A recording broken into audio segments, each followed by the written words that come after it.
All right, welcome everyone, and thank you for joining us this afternoon for our Online Learning Academy Community Information Session. My name is Kaylee Haga. I'm the Director of Communications and Community Relations for the district. We're grateful for all of you that are joining us either in Zoom or on Facebook Live. We will get through as many questions as we can during the hour that we have together.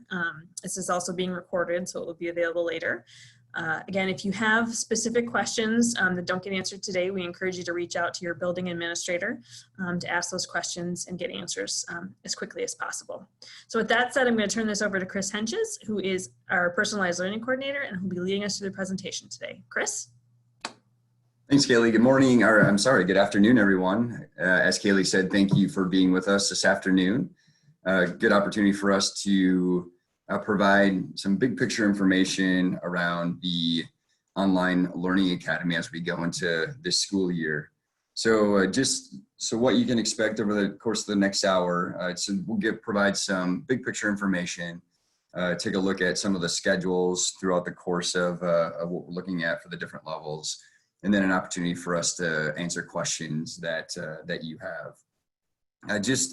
As you know, this has been an incredibly challenging situation for us as we are looking at scheduling all of this with teacher schedules and student schedules across the district. So we are working as hard as we possibly can with the information that we have and the resources we have to fit all of the puzzle pieces together, so to speak, at the different levels. So as we work through the course of the next hour, again, we'll take a look at some big picture information and then also answer some questions. So again, thanks for being with us and looking forward to providing some info. So move through my presentation here. It's not good that my screen is locked. Oh, here we go. Sorry, it was just a little bit delayed. So as we think about Online Learning Academy, we have 3 goals in the school district. So 3 goals that we work on no matter what class it is. So that is to provide a relevant, rigorous academic program, have high expectations for student learning, and have high levels of engagement in this sense in virtual learning. Those 3 goals will continue to apply to the experience here with our Online Learning Academy, just as they will in-person or hybrid or distance learning, or whatever models we're working on throughout the course of this year. That is something that we continue to focus on and strive for, and we'll continue to work on with all of our staff at the building level and district level. In addition to that, as you know, the beginning of the school year, there is a lot of building community, building relationship, building that sense of belonging. And we believe, of course, that's really important in a typical year when kids are in the building, and that's extremely important as we get going into an online environment as well.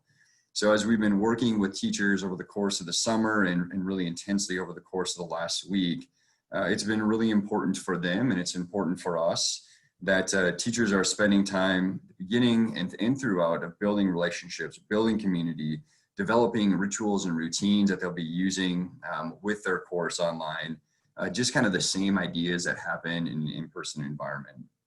So just wanted to make sure that you're aware that you will see those types of things happen at the beginning of the year and throughout the course of the year. So really focusing on building relationships, building community, creating a sense of belonging in that space, and then providing high levels of academic support.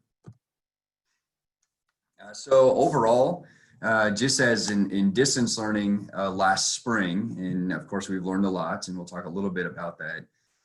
This is going to be really a cooperation, and it's going to be a lot of collaboration with students, families, and teachers.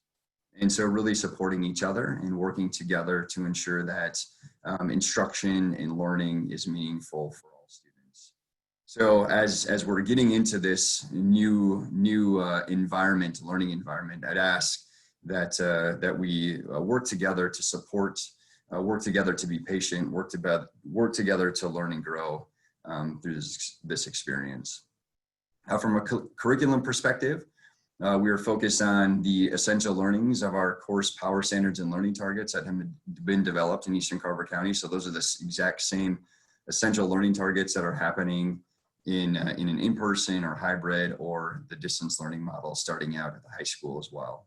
Also working on the pace of that curriculum being consistent with those different models as well at the different levels. So we have been working on developing pacing guides at the elementary level, and secondary teachers have been working together to develop those pacing guides as well to ensure that there is consistency across the model. And then also, as I mentioned at the beginning, developing routines and structures to support students, families, and teachers. And I think if you think about our experience last year with distance learning, as we were really kind of thrust into that, we did not have as much structure and as many schedules as I think maybe we could have had. And the feedback from our students and from our families and from our teachers, that structure and scheduling is extremely important to learning as well as important to sustainability for our students, for our families, and for our teachers. So we'll look at the schedules here in just a minute, but you'll see a difference in terms of how we're structuring and scheduling from last spring, which is a really important part of our system. So we're looking at a different strategy, and really that strategy is based on feedback from our stakeholders from last year through surveys, through working groups throughout the course of the summer as well. So those routines and structures, just like they're really important when kids are in the building, are also really important to our virtual online experience. Secondly, teachers, working with teachers on best practices that meet the needs of each and every student to the extent possible. So working on online learning standards and frameworks. So really, those are standards that we are looking at as we're developing those courses, and frameworks that we're working with teachers on to support them in delivering high quality instruction, to support meaningful, in-depth learning with our students. So we're working with that, all of our staff across the system, knowing that we need to be ready for anything throughout the course of this year. With our teachers that have been assigned to the Online Learning Academy, they will receive more intense training and support around that. So those conversations and that work has started, and it will continue to be ongoing throughout the course of the school year.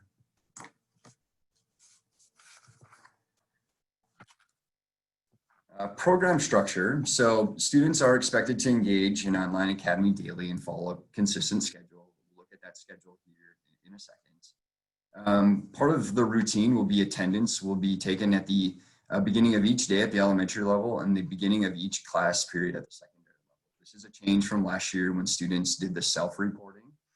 We can no longer use that method. And feedback was that we really need students to be checking in at the beginning of those class periods, at the beginning of the day, to build the relationships, to provide instruction, to provide more guidance around learning plans. So really helps us create a more collaborative environment and more support for our students and more connections with our students, families, our students and teachers, and peer-to-peer connections as well. So again, as I mentioned, I believe on last screen, those daily structures and those routines are really important to student learning. The predictability is important for student learning as well as for teacher capacity. One of the things that I think teachers were challenged with last year is without the schedule, they were answering emails and working with kids at kind of all hours out of the day. And we want to make sure that we have a structure in place, just like when teachers are teaching students in the classroom, that they have capacity to support students, but also can balance kind of a work-life experience as well. Our thinking about that work-life balance is really important as well. So our routines and schedules, again, not only support our student learning, but also support our teacher capacity. And then balanced learning. One thing that we have also adjusted is ensuring that there's more of a balance of online instruction along with independent work and clear collaboration and discussion opportunities, as well as online check-ins. And one of the questions that we receive is how much synchronous time can we expect throughout the course of the day? And that will vary based on the age and based on the course. But what we are committed to as we're getting into it is at the beginning of each class period, beginning of each subject area, there is an online connection and online instruction going through the giving background, of course, on the learning material and standards, and instruction around that, and also guidance around the learning plan, and then support around that. So looking at if I were to put a number on it, thinking, if a student has 4 classes a day, maybe there's an hour or 2 of live instruction, and then the other time would be more independent or peer collaboration. Now, as teachers are spending time developing routines to support this, that probably won't be as much at the beginning of the experience. So that's something that we're working on, and we will continue to build in as we're getting into this. So that's kind of a little bit of gives a little bit of guidance around that. Again, that will vary based on age and based on courses as well, but that's kind of a rule of thumb there. Additionally, and built into that, continuing to look at ways that we can provide small group interventions, individual interventions, and office hours throughout the course of the experience as well. And that's something that's going to be a work in progress as we go. As we think about, it's really important for teachers to have the opportunity to get to know students and their needs from a learning need perspective, as well as from a social and emotional perspective. And then how do we continue to think about building in some more of those small group and individual intervention times as we're able to. So here's an example of the elementary schedule. So this is consistent in both of the schedules that you see are all the schedules, elementary and at the secondary. These are consistent with the distance learning schedules that we have in place. So what I mean by that is if the school district was needing to move to a distance learning for, let's just say, all elementary students or all students across the district, we would look at providing a schedule and more structure around that experience, which was something that we did not do last year. So this would be consistent with that distance learning. So from an elementary perspective for online, you'll see from 8:30 to 9 would be a morning meeting time. That time is really built around building community, building relationships, peer-to-peer interaction, and really an overview of the learning plan for the day. A typical elementary classroom in person starts each day with that morning meeting as well, has the exact same goals. We want to simulate that here for our students in online. From there, 9:30 to 11 is really the core instruction and learning around math and language arts. And for the most part, that time period would be broken into kind of a 50-50 split. An hour and 15 minutes, roughly 60 to 70 minutes for each one of those subject areas. Then there would be lunch from 11:30 to 12:30. Of course, students would be on their own there. And then we would have specialists and then science, social studies, and health in the afternoon. And as you can see that based on the staffing that we have access to and available, we'll be running 2 hours of specialists at the elementary, 3, 4, 5 from 12:30 to 1:30 and K1-2 from 1:30 to 2:30. So that specialist time is an opportunity for them to connect with an art teacher, a music teacher, and a physical education teacher. So that's how that schedule will work at the elementary. So what we would be looking at from an attendance perspective is teachers will be doing attendance in the morning during that morning meeting time.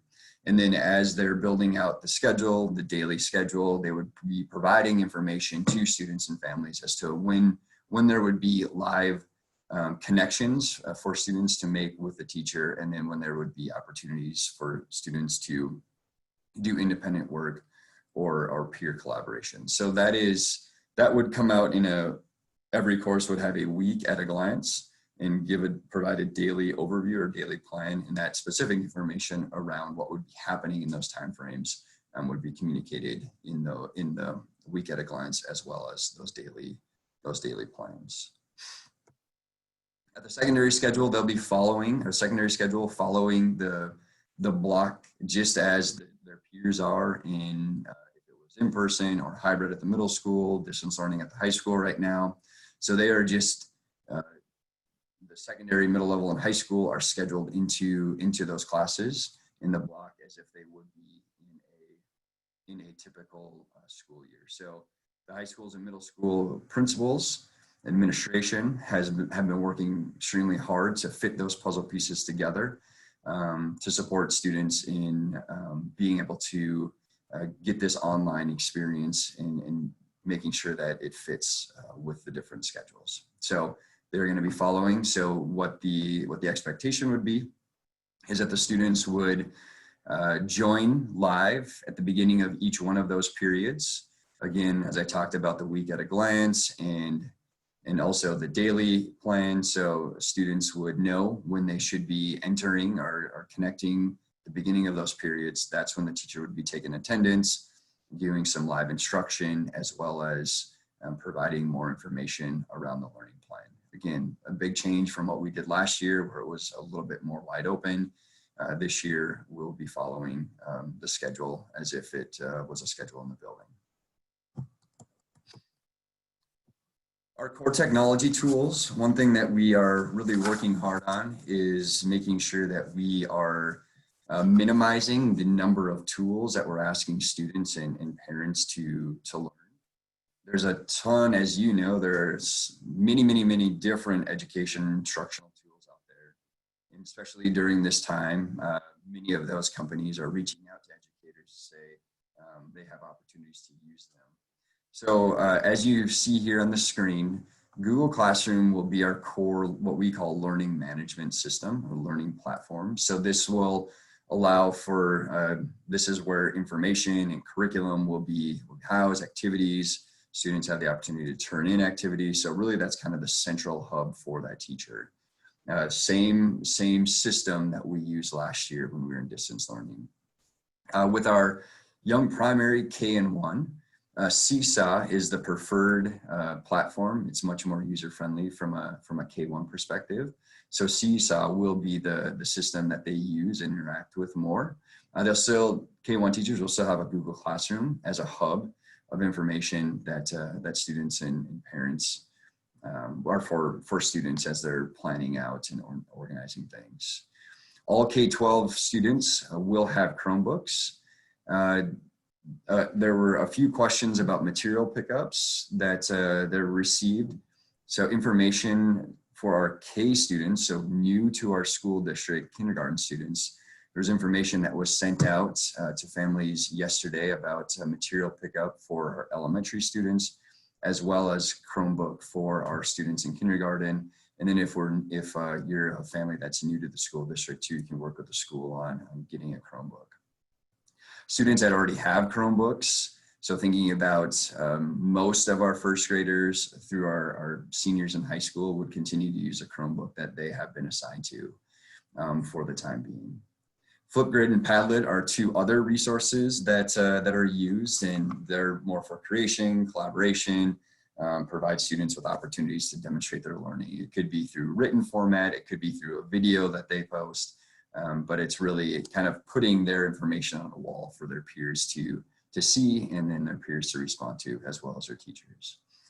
And then Google Meet is the core video conferencing tool. So when we talk about live streaming and live instruction, it'll be done through Google Meet. And so that is facilitated, that Google Meet code will be in a teacher's Google Classroom, and then students would be able to access that code to access the teacher's Google Meet through that. Google has made, over the course of the summer, has made a lot of, and they continue to, security updates to Google Meet.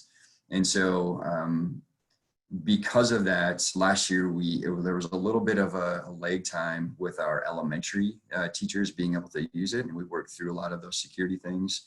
And now with the updates have been made, we're able to move forward K-12 right from the very beginning with Google Meet.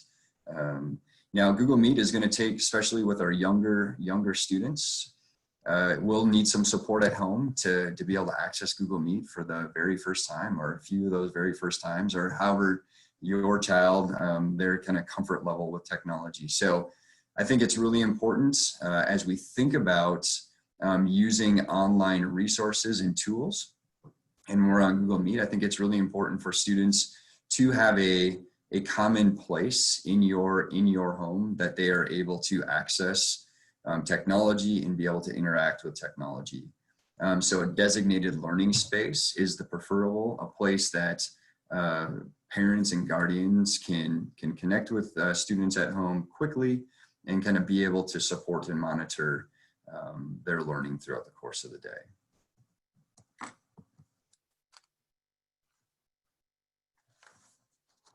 So as we're building and working on scheduling this and working on this learning environment, there's been a lot of questions about support structures. And so as we are building this out, as a parent, as a guardian, think about the support structures that are in place in the building are still in place for students in online learning academy, and they're still in place at the homeschool. So as you can see at the top, so homeschools will continue to support special education services, English language, counselor, social worker. We want to make it very clear that students that are assigned, the students, they're still a part of the home building. They're still enrolled in, if you're at Clover Ridge, if your student's supposed to go to Clover Ridge, they're still enrolled in Clover Ridge, and there's still support systems at Clover Ridge Elementary to support your students and your family. So if you have questions or if there are things that are coming up, of course, the first place to ask for support is directly through the teacher. Most of the time, teachers are able to help and support or make connections.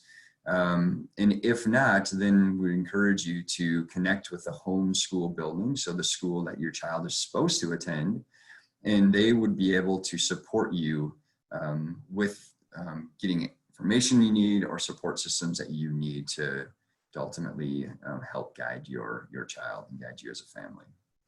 So as we think of administrative support as well, so our school principals are our first place. I, Chris Henches, in teaching and learning, have also been supporting elementary folks in getting up and running, working with the technology, professional development.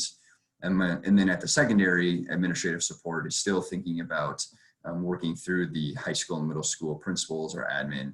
Again, teaching and learning, we're continuing to support teachers from a professional development perspective. But really, those building principals will be able to answer most of your questions. And if not, then they'll work with us here at the district office to get answers to those questions. So with that, that is all the information, high-level information that I have here this afternoon. And so I think it's an opportunity for us to answer some questions. Thanks, Chris. Thanks for that informative presentation. And we also have Erin Rathke, who's our assistant superintendent, on the line here. So what you can't answer, hopefully she can jump in and support you on. I know this is a question I've seen a lot in the inbox. Will there be a separate school supply list? There won't be a separate school supply list, Kaylee. I think you just move forward with a supply list from your building. I know our teachers are continuing to work on resources and materials that they want to get home to students, and that is information that will be coming out very, very soon here as we get going. But school supply lists should just stick to the typical from the building. Perfect. When having more than one child at home, will it work having them in the same room, or will it interfere with synchronous time? My guess is that might be a child by child basis, but I'm going to kick that one to you to provide the expert opinion. Yeah, good question. I do think it will be child to child. We have done a lot of testing with this throughout the course of the summer with teachers and with building admin as we're thinking about these different models like hybrid and online. And what we have found in our experience is if students have earbuds, if they could get some earbuds or have earbuds at home, that helps out with being able to focus on live instruction at the same time. But I would say it depends on the age. I have a sixth grader and a third grader. So last year during distance learning, they were fifth and third. And when they were connecting with their teacher, they needed to be in separate rooms. They just got distracted. So I think that if you could find that space, I think that would be the best fit. So do you have a rough estimate of what percentage of students opted for online academy and how that breaks down by level? And if you don't, we can provide that information maybe on our website later. Yeah, I don't have the exact percentage. There are about 1,400 students right now that are enrolled across the district. Elementary being our largest number of students. We are nearing 750 elementary students at this time. So I don't have the exact percentages though of the total enrollment. That's okay. What about class size expectations? So the cap for all Online Learning Academy classes is 40 students. Right now, at the secondary level, many of those courses are at that 40 level. At our elementary, most of the classes are in the mid 30s to the upper 30s, with the exception of our kindergarten, which is in the mid 20s. So as we think about staffing and putting this puzzle piece together, that is the cap, 40. Thanks. To confirm, regardless of the time that your elementary building starts, OLA will start at the same time schedule as presented, what you just presented. That is correct. And as we're building the schedule, we have teachers from several different buildings and then students from different buildings with the same teacher. So what we're looking at is a standardized time for all online learning students at the elementary level. So really the school day, if we go back to that visual that I had on the screen, really is a 8:30 start time and then a 2:30 end time on a daily basis with that hour lunch built in between there. Okay, awesome. So I'm not sure if you're the person to answer this question, Erin might be. I have my own perspective as a parent, but is there guidance how IEP services will take place at the elementary level, such as academic support, occupational therapy, things like that?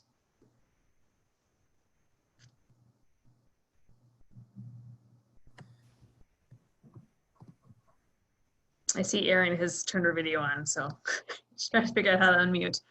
Oh, I'm happy to answer. So we are, our specialized service teams are doing an amazing job by going through student by student and looking at individual education plans and ensuring that they know what the service model will look like in hybrid, in person, and in distance learning if we would have to pivot to a different model at any time. And so certainly your case manager and your IEP teams will meet and ensure that they can provide what they need. And so there may be some services that do need to be done in small groups or in person with your occupational therapist or some of the specific services, but each IEP team is working on that to support each student individually based on the need that they have. And I will just add, as a parent with a child in the IEP, I did hear from my child's case manager this week yet. I think it was yesterday. God, it's only Tuesday. So if you haven't heard from your school, I would reach out to the building principal to just confirm, because I know they're beginning to make those parent contacts to folks with IEPs. So it's a very important part of our school community, whether you're online or in person. Chris, I think this one is for you. Will Google Meet be what they should start each period with for attendance? I'm assuming this is secondary level. Yep, that's correct. So Google Meet will be the video conferencing tool that they will use to connect. So as I believe I stated, the teachers will provide guidance as to what time exactly students should make that connection. But what the plan would be is kind of like a typical, think about it in person, when if the class starts at 9:05, we would expect students to be in the classroom at 9:05 in person. And so same idea here at 9:00, if the class is scheduled to start at 9:05, we'd want students to be in Google Meet at 9:05 to start with that attendance and grounding for the day and instruction for the day. I appreciate that you keep optimistically putting yourself on mute. Will students from in-person learning who need to self-isolate for 14 days be placed temporarily in OLA classes? They won't.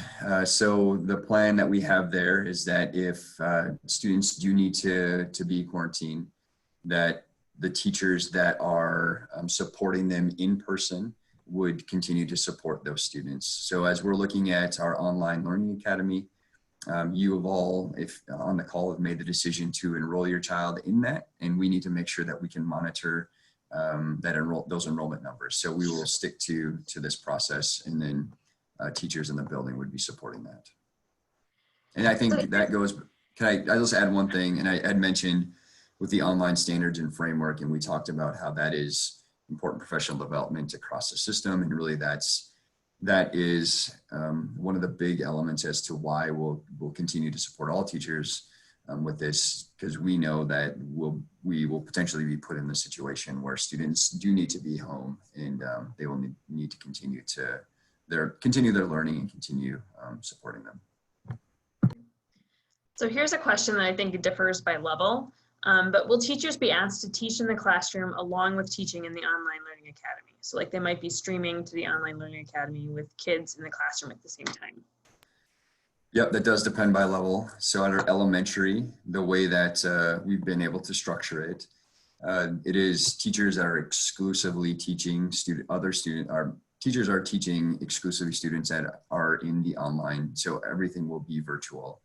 At our high school level, because of the sheer number of courses that we have and the uniqueness of our courses, students that are opting in for the online option will be integrated into the schedule or their course. So teachers would be teaching students that are in the building, and then also would be supporting students and teaching students from an online learning perspective. So we are working on technology where as teachers are teaching a lesson to students in the building, they can also live stream that lesson. So students that are at home would also be able to tune into that instruction.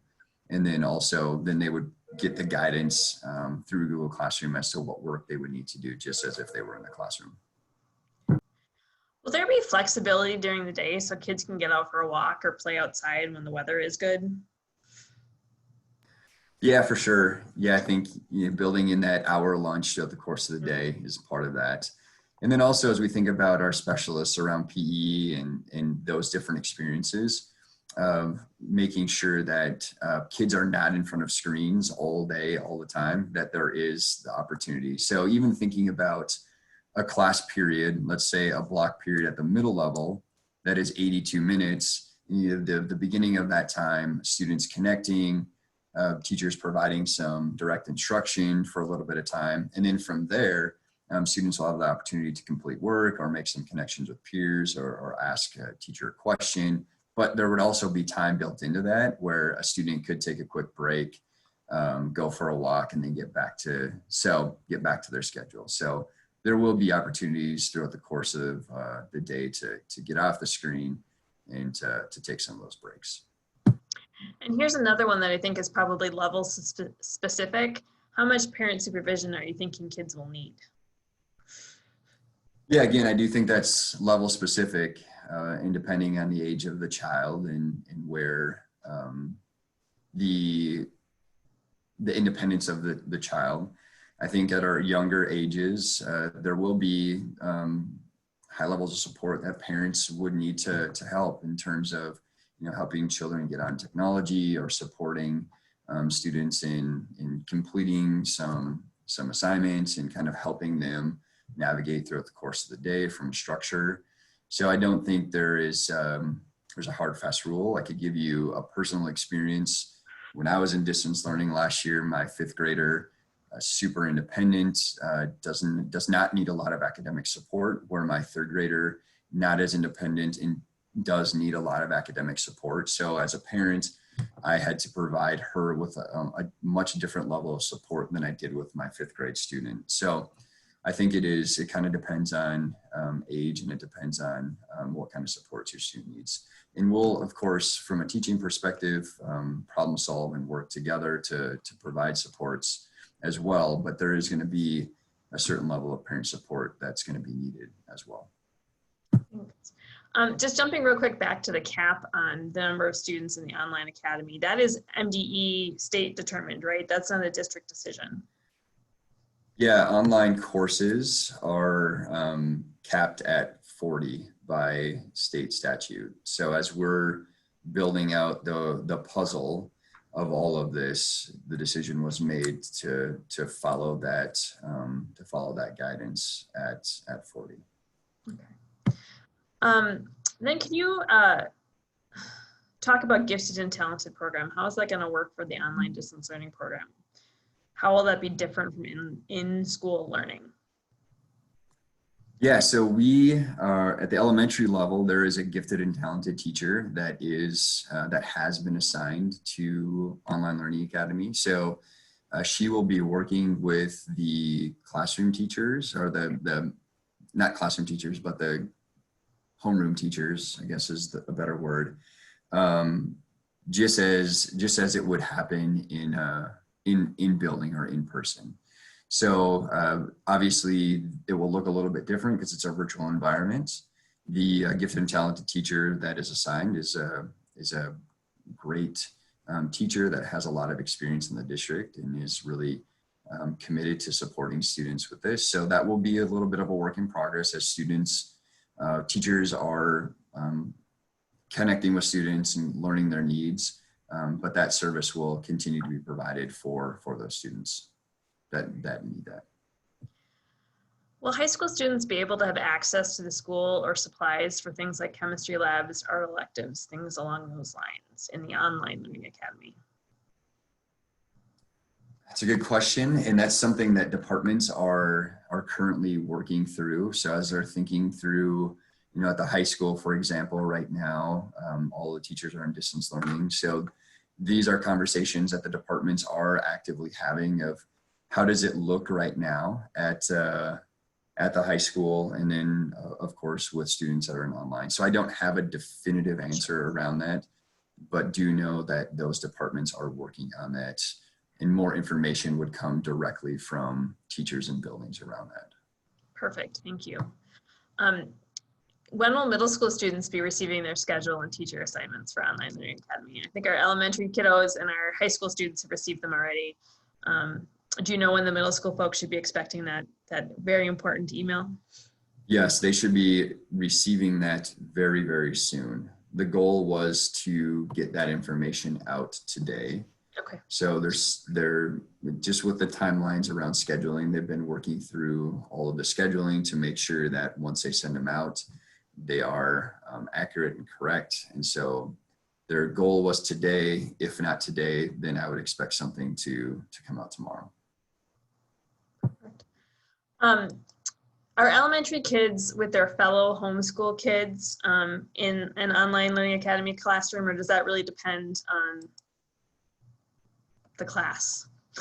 Yeah, so one of the things as we're building this, that we at the elementary believe is really important, is try to keep students with their peers from their building, to ensure that there's some familiar faces and from their home building.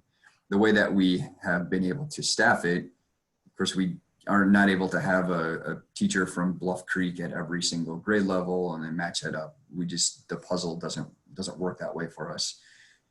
As we've been thinking about students, we have been committed to keeping those students together. So let's say, for example, third grade students from Chan Elementary would be placed with the same teacher.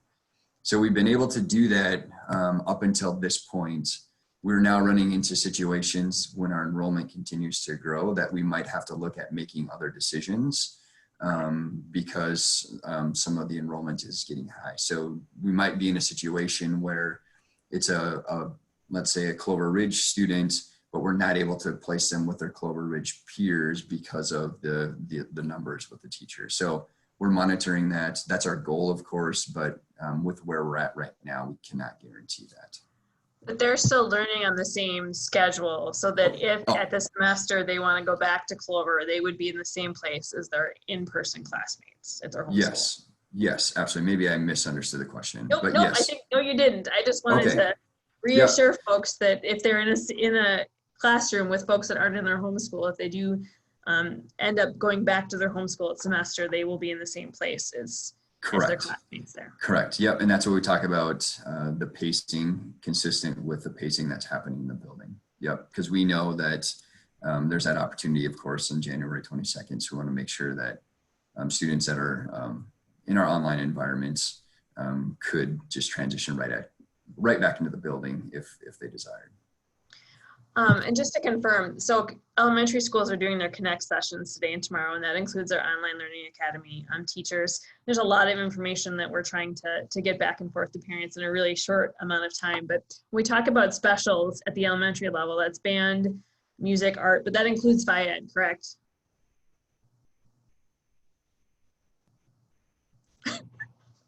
Sorry, I should stop unmuting. Really Yeah, that does include Phi-Ed. Yep. So, what Phi-Ed would look like is making a connection with a PE teacher. There's a PE teacher assigned to online learning, making a connection with a teacher, getting some guidance from the teacher, and then we want students to be active in doing activities and not in front of a screen. So that's what they're working on right now as a specialist team. I got kind of a technical question here that I think is probably just a placeholder. So if you're a middle schooler and you enrolled your middle school family and you enrolled your child in the online learning academy, if you went into campus right now, it would say OLA support as a course. Is that just a filler until they put them live into the system? No, one of the classes yep, that's a good question. And this will be information in the letter that the building send out with the courses, or how to find their schedule is with this scheduling. We were not, or they, as they were scheduling, not able to offer every single elective in an online format due to just some of the technicalities and the scheduling, and then the courses are heavy hands-on. So what is built into the schedule is an online support class. And what the idea is there is that it would be an opportunity for students to make connections with teachers, kind of like an office hour type thing, where they would get support on their core academic areas. So still like band and personal wellness, all of those electives are offered. It's some of these kind of singleton, just one class electives that we're talking about. So the online support class is really meant to support students with their core academic learning. So is that kind of like win time except online? Correct. Okay. Correct. Yep. So it'll be built in for students in their schedule. Perfect. I think this is probably another mixed answer, but are specialists at the elementary level live, or will it be something like a YouTube video and independent work? I'm guessing it's that mix of synchronous and asynchronous, live and offline. Yes. Yep. It'd be a mix. So again, kind of like what I talked about with the schedule at the beginning, teachers would connect with kids at the beginning of the time, give them some guidance, give them some direction, and then students would have the opportunity to engage in some type of art or music or physical education. And there'll probably be some videos built in there as well and some other things, but that's the idea. Excellent. And I don't know if this is a you question or an Aaron question, but how will OLA elementary teachers be assessing children? Will this look similar to in-person learning? She turned her camera on, so we'll let her take that one, Chris. You've been doing some talking. I'll let Chris take a sip of his water. Yes, it will be similar to in person. We're still going to do FastBridge, and it can be done remotely. So if you're talking about like formative or assessments, online assessments, yes, that will happen for our online kids. And then, of course, just those in-class formative assessments that we want teachers to be doing to ensure that learning is happening will be happening. Also, they may look different because they're going to be all online. But we are working on ensuring that it's as similar of an experience for our online kids as our in-person kids, but just truthfully knowing that it's going to be different because it's 100% online. And so some things are just going to look and feel differently than being in person with our kids. And then I'm going to keep you there, Erin, real quick. Nice try. Nice try. Love and Chris being here. What are the key ways that parents can support the district right now, financially or otherwise?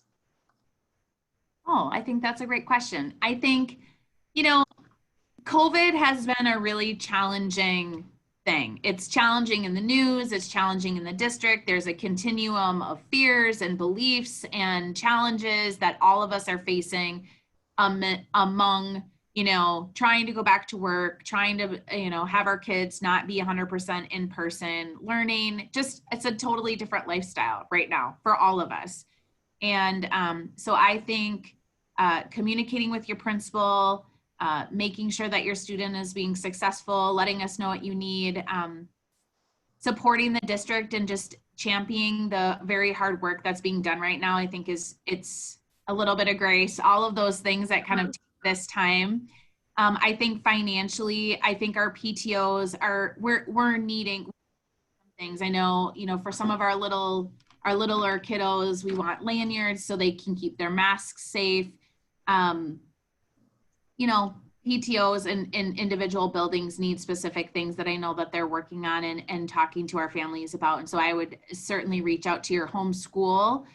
And then that would be a great question. I don't know if Chris has some ideas. That's something that the online academy needs, but we certainly want you to be connected to your home school through this process, because eventually, hopefully, this will be over and we're going to go back to your home school and want you to feel a sense of belonging and connection to that place, because this might not be our whole year and it may be our whole year.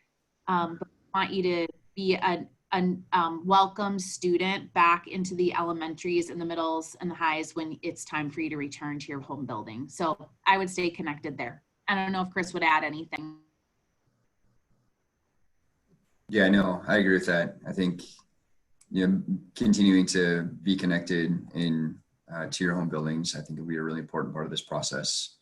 And from a scheduling perspective and a day-to-day experience, it will look different, of course, because it's online and it's virtual, but we believe that that connection that you have with your home building is the most important thing for your families as well as for your students, and encourage you to continue to maintain that through this experience. So here's a Chris question. In case of technical issues we could be encountering within OLA, what ways do you suggest for troubleshooting, and and any suggestions for communicating back to the teacher, challenges, things like that? Yeah, I think the easiest thing to do would just send a teacher an email, really, as a piece of communication. We do have a digital learning, our digital project manager is supporting our online learning teachers as well as our digital coaches with the resources that we're using, and as well as our IT or MIS department. So if you are experiencing anything from a technical perspective, I would encourage you to first reach out to your teacher. Probably via email would be the easiest. They're also working on getting Google Voice, which is a phone system too, that you could make connections on, and they can troubleshoot, but then they know who to contact to troubleshoot. So we could support that for sure. If we get to the semester and we're continuing with distance in these various models, and parents opt to continue with the Online Learning Academy for the second half of the year, would their teachers remain the same, or might they change for year-long courses, I guess? Yeah, no, we look at keeping those teachers consistent to the best of our ability. Absolutely. Can you remind the Online Learning Academy folks, because you've been really focused on sort of with Wednesdays, what does that look like for the Online Learning Academy? Is that different from sort of the in-person hybrid approach, or what will Wednesdays look like for our Online Learning Academy families? Good question. Wednesdays will look the exact same for online learning as it would for kids that are in the building or hybrid. So really what we're looking at the elementary level in the morning would be teacher-student contact time. So continuing with that morning meeting, and then also some more, not necessarily new learning or new instruction, but small groups and reinforcing instruction. And then the afternoon for teaching staff is professional development and planning time. At our secondary, that's flipped, where teachers will be engaging in professional development and planning in the morning, and then students would be engaging in the online learning in the afternoon. So at that time, they would make the connection with the teacher that they're assigned to make a connection with that day. And at the middle level and high schools, it's their advisory class that that they'd be making connections with. But all that information will be provided to your students and families. Completely different topic. When will parents have to decide for second semester? Do we know yet? I mean, I know we've been really focused on getting the year off to a start, so it's okay if we don't, but I guess I'll ask the question either way. Good question. We do not have a definitive timeline for that yet. That's something that we'll have to establish as we get in and obviously communicate early on. To your point, we've been really focused on our timelines right now and getting the school year up and running with all of the different models that we have across the district. So we that will be information, follow-up information that we'll be working on as we get started here, and we'll be communicating it to families. Perfect. Just a couple more questions and we're almost out of time, so that works. Will middle school students who are in OLA be participating in MAP and MCA testing? I suppose that's not just middle school students. How are we going to do those standardized tests for online? Yeah, we've been working, our assessment coordinator in the district has been working on that. And so as Erin said, she had mentioned FastBridge with the middle level. At middle level, with our 9th grade students, they take the MAP test. So we will work through that. The students will take that test, and there is an option for them to take that in a virtual format. So take that at home. Those different systems have built that capability in them, which they didn't have in the past. Okay. So we're working on that plan, and that will be communicated, and it will be facilitated directly through their teacher, like a testing time and a testing day. Yep. All right, so last question, and then I'll give you and Erin both the time to kind of wrap things up and give some parting remarks to folks. We initially were trying to accommodate late entrances into the Online Learning Academy dependent on comfort levels. And September 4th, this Friday, it's Friday, right? Is the deadline to guarantee placement in the Online Learning Academy. Can you talk about if somebody is rolling with the district, what and wants to enroll a few weeks from now, how does that work? What will that look like? Will there be a waiting list? How are we working to accommodate those folks? And that looks like Erin popped up her video, so we'll let Erin take that one, Chris. So I want to just be really transparent about this. It's very challenging. It's a moving target with an rolling enrollment. And so we want to ensure that not only our distance learning kids, but also our in-person kids have great experiences. And having a consistent teacher, a consistent experience is part of that. And so I am really requesting, asking, I don't know, maybe even a little bit of begging that would choose early so that we can get kids established and that they don't miss out on the community building that is happening and the relationship building that's happening in the online academy as soon as possible. So what we are doing is we are saying there is and I'm calling it a soft deadline, September 4th, which means there are some of our sections that are getting very full and that there may be a waiting list. There may be, we're going to have to kind of take it case by case. So even though I'm not saying a hard deadline, there may be some grade levels where we're going to have to say, can't do it right now, might have to wait. It won't just be as easy as what we're trying to make it right now. So that's just the truth. We want to ensure and it really is on behalf of kids that we're saying that, because both of those experiences, the high quality experience that we want to ensure, really takes quality teachers who are planned and prepped and ready to go. And it's already a really challenging time for our teachers. And so the sooner the better is just the honest answer. I appreciate that. So before you turn your video off, we are at time just about. We got about 5 minutes left. Any parting words for folks who are enrolled in the Online Learning Academy to get them ready for the year?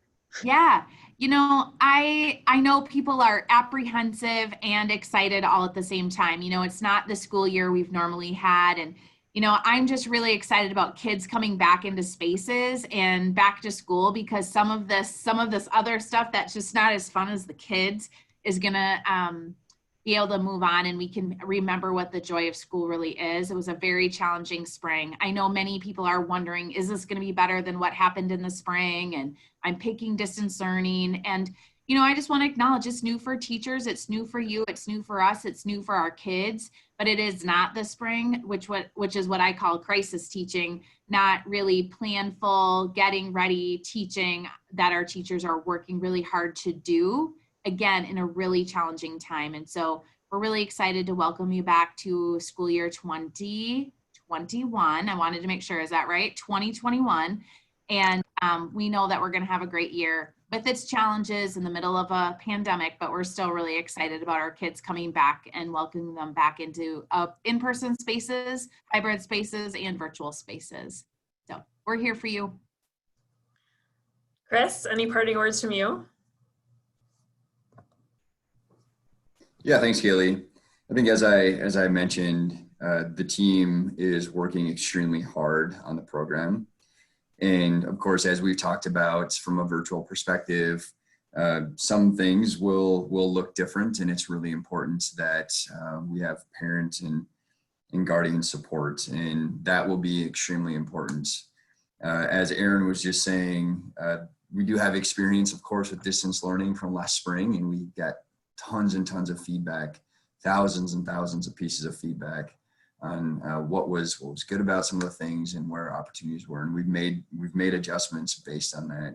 At the same time, that's learning curve for all of us, for our teachers, for our students, and for our families. So I would just encourage to support, to continue to be patient, and our goal, again, going back to that first slide, of relevant, rigorous academic program, high expectations for student learning, and high levels of engagement are all critical things that we're developing goals around and striving for, and we'll work hard on. So thank you for being with us here today. One really quick last question, Chris. Sorry, this one's slid in, and I actually think it's really good. If a child is sick, they call the attendance line at their home school? Yeah, good question. Yep, go to the homeschool for that, because the teachers will be doing the enrollment or the attendance each day. All of the students are still enrolled in their home school, so your home school will be able to support that and be able to make that note in campus. Perfect. Thanks, Chris. I would also encourage you to send a note to the teacher as well, so they are aware and can give some guidance on the learning for the day too. Thanks. Awesome. Thank you.